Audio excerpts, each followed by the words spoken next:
למד. לולב וערבה 6 ו7, ההלל והשמחה 8, סוכה וניסוך המים 7, והחליל 5 ו6. לולב 7 כיצד? יום טוב הראשון של חג, שחל להיות בשבת, לולב 7, ושאר כל הימים 6.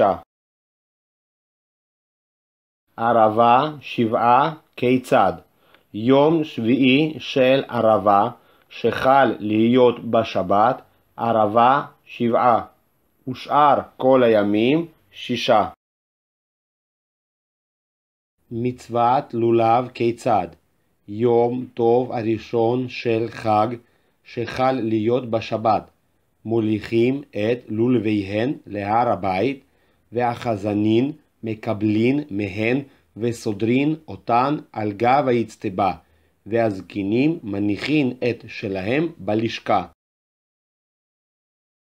ומלמדים אותם לומר, כל מי שמגיע לולבי וידו, הרי הוא לו ומתנה.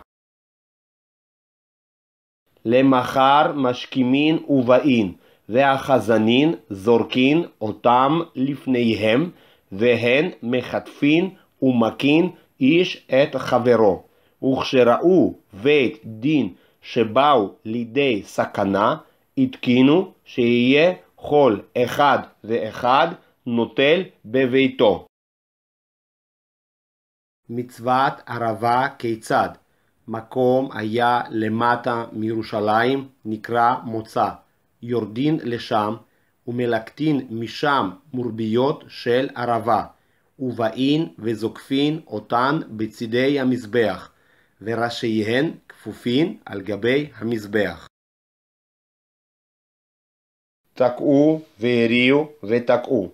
בכל יום מקיפין את המזבח פעם אחת, ואומרים, אנא השם הושיעה נא, אנא השם הצליחה נא.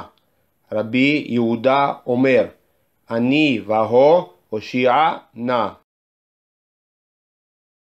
ואותו היום מקיפין את המזבח 7 פעמים. בשעת פטירתן, מה הן אומרים? יופי לך מזבח, יופי לך מזבח. רבי אליעזר אומר, לקה ולך מזבח, לקה ולך מזבח.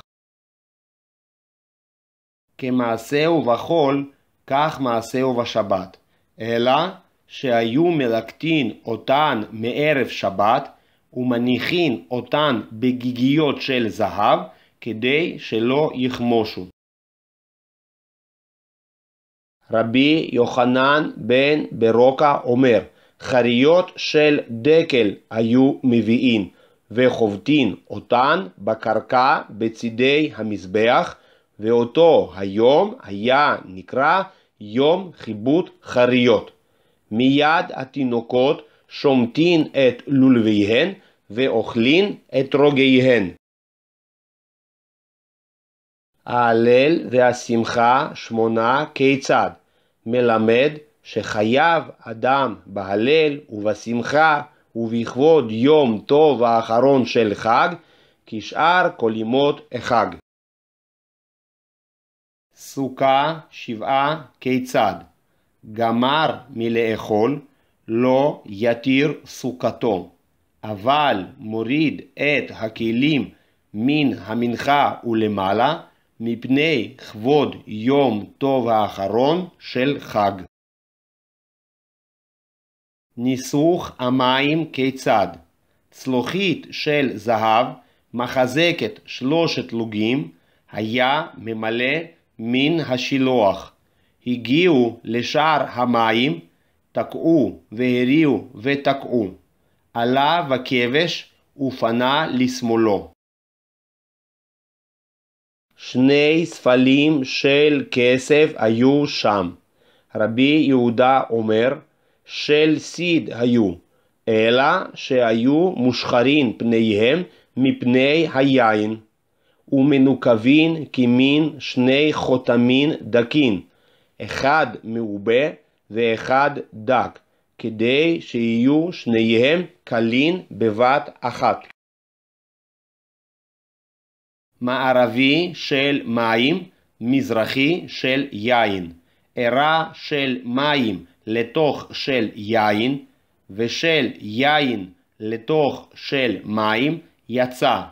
רבי יהודה אומר, בלוג היה מנסח כל 8.